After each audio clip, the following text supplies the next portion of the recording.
everybody? Patrick Healy here with Brooklyn Boxing Podcast, live at the 5th Street Gym, sitting down with my guest, Bayardo De Murgia. Yeah. Appreciate you coming on today. Of course, man. I'm happy to be here, and 5th Street Gym is my second home, basically, so it's always nice to be here, too. Yeah, it's good to see you're already ready to get a little training afterwards, as am I. I can't wait to hit the bag a little bit after this, but before we get into the interview, I just want to tell you, all you guys watching and listening, make sure to hit subscribe at the ThePodMatrix on YouTube. Follow us on Apple, Spotify, every channel, Instagram, Brooklyn Boxing Podcast, and also the ThePodMatrix. Also, check out Bayardo if you want to give a shout out where they can follow you as well. Yeah, you can follow me mostly on Instagram. It's at Bayardo D. So I'm getting better at tweeting too, but not just do Instagram. There you go. The Twitter world is a little toxic, so maybe just stick to Instagram for now. Exactly. But thanks so much, man. I'm excited to have you on. I think you got a really interesting story and how it parallels into boxing. I know you're a big fight fan. Oh, yeah. Also have some fight experience, right? I do, man. I have an amateur boxing background. I actually started... I played college football, and then I always grew up as a big fight fan. You know, growing up in a Mexican household, it was always watching all type of Mexican boxers and just boxing in general. And so I had a love for it. And then it wasn't until my 20s where I actually started doing little fights here and there. And it was great. It's always nice to get punched in the face. You know? So was that after your college football experience where you started to train in boxing, or was it kind of like something that you were always involved in growing up, casually training? Or It was kind of half and half. Because of my love for boxing as a kid, I asked my parents to kind of put me in a boxing gym, which they did. I grew up in Tijuana and San Diego. But then I just kind of fell out of it because in high school I was mostly doing, high school football, and then I did track and field. I wrestled for a year. So it wasn't until I was in college that I stopped playing football, but I needed something to stay in shape in. And I just went back. I stepped into a boxing gym. It doesn't exist anymore in San Diego. It's called Undisputed. But I just fell in love with the fight game again, Yeah. But I was in my 20s, so I fell into it late, and it's something that I still enjoy doing, and to this day still training and love it. For sure. It's always interesting to hear. I played so many sports growing up as well. I was always an athlete, and transitioning into boxing training just for fitness or even sparring a little bit for fun is it's an amazing workout. Also, you can kind of try to transfer some of those skills maybe you had in football in terms of your footwork, and I want to get into obviously your new role or show on Netflix, and you had to learn how to dance and ballet, and maybe how some of that footwork compared to your athletic training, or maybe now when you're training, we're about to hit the bag in a little bit, maybe you have a newfound set of footwork skills or balance that you're able to get from that dance training. Yeah, man. When I started the show Tiny Pretty Things on Netflix, it was primarily, a ballet show and about the dance world. And I had no dance experience whatsoever. I can bust a move, to the 90s R&B song, or but as far as dance training, I wasn't as qualified as most of my other castmates. So I did have a fighting background. I've done stunts on TV. I do have knowledge of the fight game. So basically I went in with a knowledge of movement, of what my body can do, of what my style is. And I did about a month and a half of ballet training. And the cool thing is that, the discipline that is in the dance world is the same discipline that we have as fighters. And so I was able to really jump into the mentality in a way, just by having the discipline that I had training. And then I basically picked up new skills on, other ways that my body can move and work. But I'm thankful that I had a fight background to be able to get through that, Yeah, that's intense. I think, I'm no ballet expert by any means, but I've seen a little bit about how many hours dancers put in. Oh, yeah. In terms of, someone like yourself you didn't have dance experience, right, going into it. So it's a totally new world, new realm. Talk about the hours that you had to put in to train to become a dancer. Yeah, so the first thing that I had to do is look like my castmates. So I'm 5'8.5" right now, about 160. That's usually my resting weight. I had to really lean out, and so I was actually in the box. I found a boxing gym in Canada, Hard Knocks Boxing. Shout out to them in Toronto. and basically I was going to the boxing gym, but also going to the ballet class, which was every single day. When you weren't shooting, you were in ballet class. And that consisted of bar method, which is, you're standing next to a bar and doing all types of different movements, techniques, and exercises. And then they had floor work. Now, the floor work I couldn't do because I'm not a trained ballet dancer, so you could tell that if I tried to do that and you're watching the show, you'd be like, that guy's not a dancer. But I was in the gym 6 days a week and in the ballet class 5 days a week, in addition to shooting 5 days a week. So sometimes your day might go from 12 hours to 16 because you got to put in the additional work in the gym. And then on top of that, I'm in my 30s and I had to have a good diet, in order to stay lean, to look like my castmates were on their 20s. What weight were you at when you were? I was about 150, 151. Wow, so you had to cut some. Yeah, when I got cast on the show, I was about 175, 180, and I lost a lot. Wow, so you experienced a little bit of a weight cut. Oh yeah, I already knew how to do that. You're getting a little piece of everything. Oh yeah, for a second my diet was like ice cubes and maybe whiskey, but that, I had to really tone down, get focused on the nutrition side. But I came out flexible. When you watch the show, people thought that I was a dancer. People on social media still think sometimes, ask me dance questions, and I'm like, I'm in the wrong place. I don't know how to answer that question, but I take that as a compliment because that means that I did my job. For sure. It's always interesting to see the dance aspect or paired with boxing. You immediately think of, as a boxing fan, you think of Lomachenko, the guy that his father had him taking Ukrainian traditional dance as a kid before he was even allowed to put the gloves on. And look what that did for him. He's known as one of the guys with the best footwork in the division, so slick in his movement. So it's that type of cross training. I think maybe more fighters would do it. I know yoga has sort of started to move into the fight game. There's a lot of hesitancy from guys to say, man, I'm not going to take a dance class. But now as guys start to realize that cross training can really benefit them in the ring, it's kind of interesting to hear from you. And anything you can do as a boxer to help you, to make you better, do it. You know what I'm saying? And I think also you can tell when people pick up the jump rope for the first time. You slowly get to train into that rhythm, and the better you get in rhythm, the better you get and have your style, and it definitely is an advantage to have. Yeah, most definitely. And obviously you enjoy boxing. You were an amateur boxer, right? You had some fights. You played football in college, so you're not shy from contact. You obviously like contact sports. Oh yeah. Talk to me, I guess, about in college with football. You were a defensive back, correct? For U San Diego. Yeah, I was a defensive back at the University of San Diego. In high school, I was a running back and a safety. But I had my growth spurt as a freshman in high school, so I was a very tall 5'8" freshman, but then I grew half an inch. So when I got to college, I moved over to DB because I still had speed, but I wasn't as tall to be, a safety, especially in college. We were 1AA. We played mostly Ivy League teams, couple Division II schools, 1AA in the United States. And I loved it, man. I just loved it. I did get voted one of the hardest hitting DBs, so that's something that I will always cherish and be like, hell yeah, hold on to we that. did something. And then, once I stopped playing ball, it was my sophomore year. I actually went to study in Spain.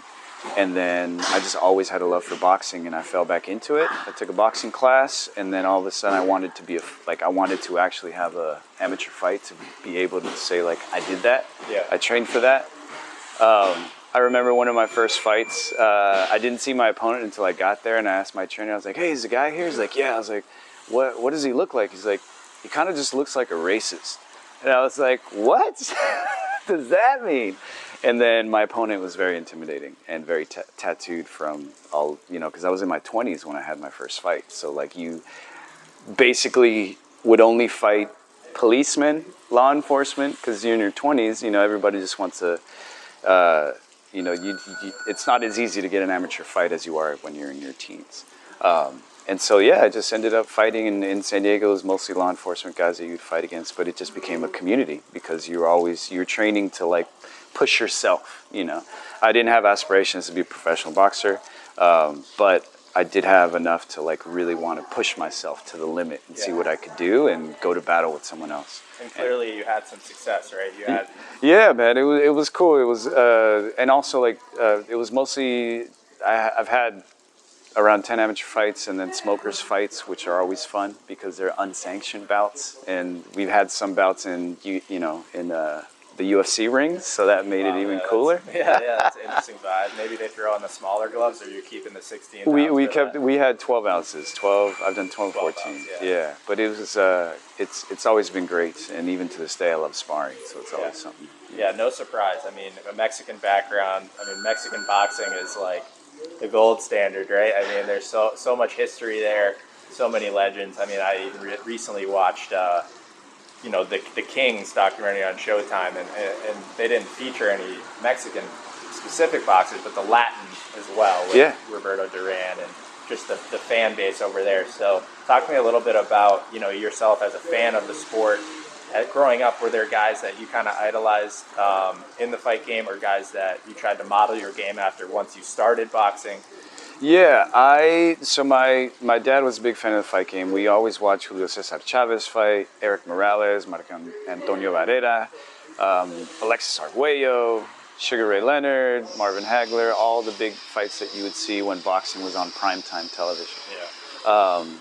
The one time that I had like kind of like an identity crisis was when Oscar De La Hoya fought Julio Cesar Chavez, because you had someone that was Mexican fighting the Mexican-American, and people were choosing sides depending on where you grew up.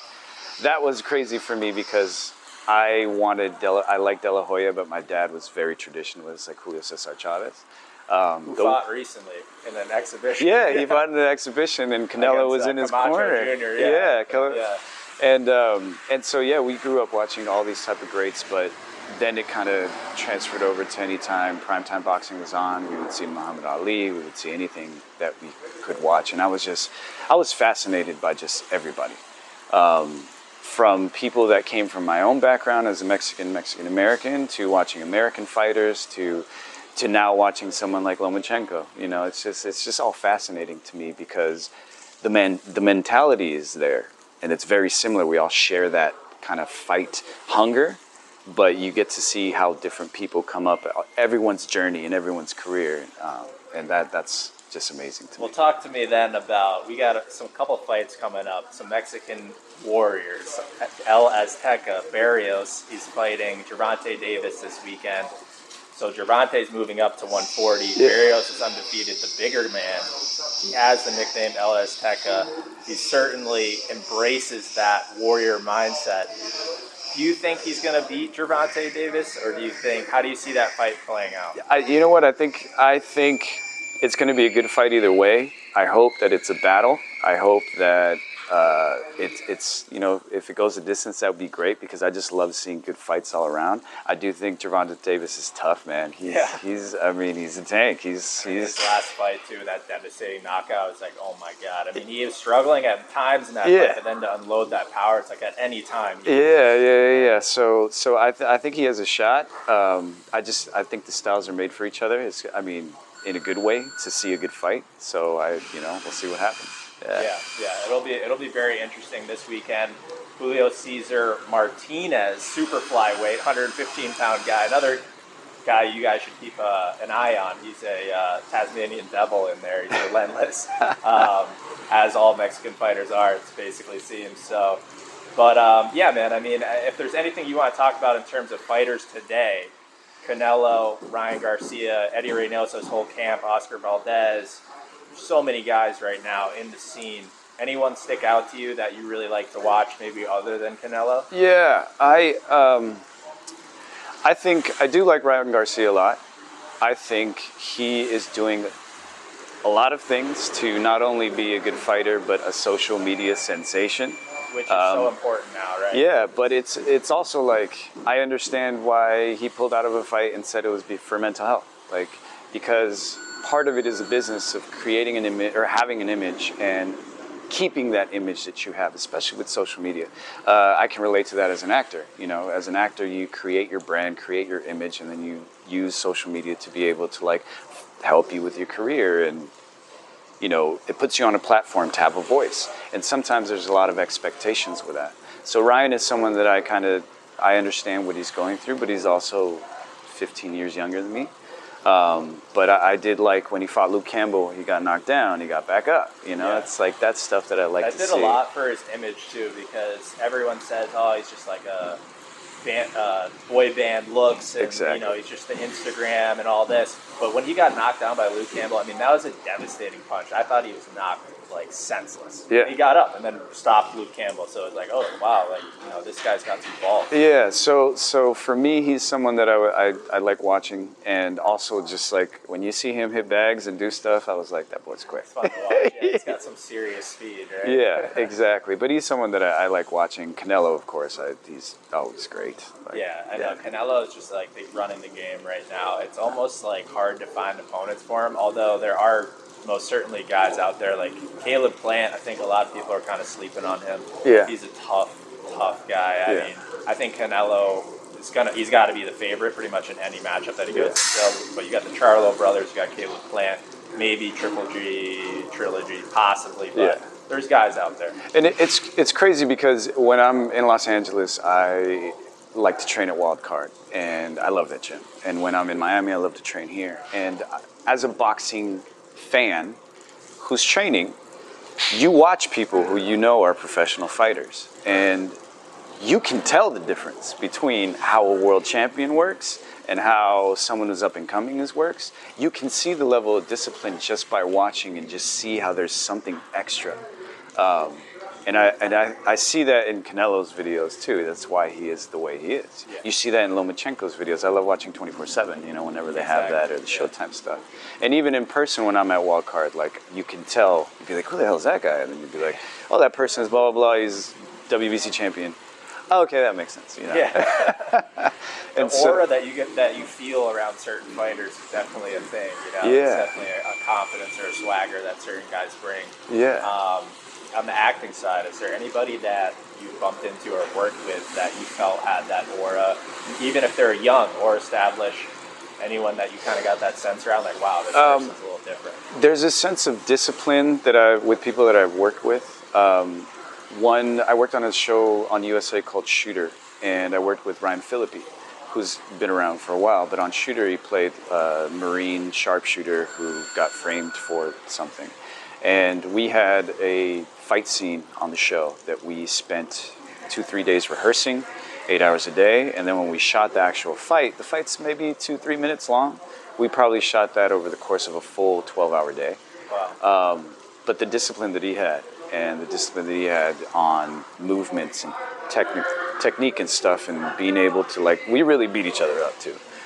When we actually were filming everything. He's someone that I would say that I really enjoyed working in, and his discipline. Frank Rio is another dude that if you ever seen the show Kingdom on Netflix, I love that show. Yeah, sick show. Great show. And his work ethic and the way that he, you know, he's all about the and he's like in his 50s. He's amazing. I'm like looking at his Instagram, I'm like, what the hell? This guy's freaking jacked. Yeah. A long time ago, at Wild Card, I sparred a few rounds with Mario Lopez. He has heavy hands. He's really good.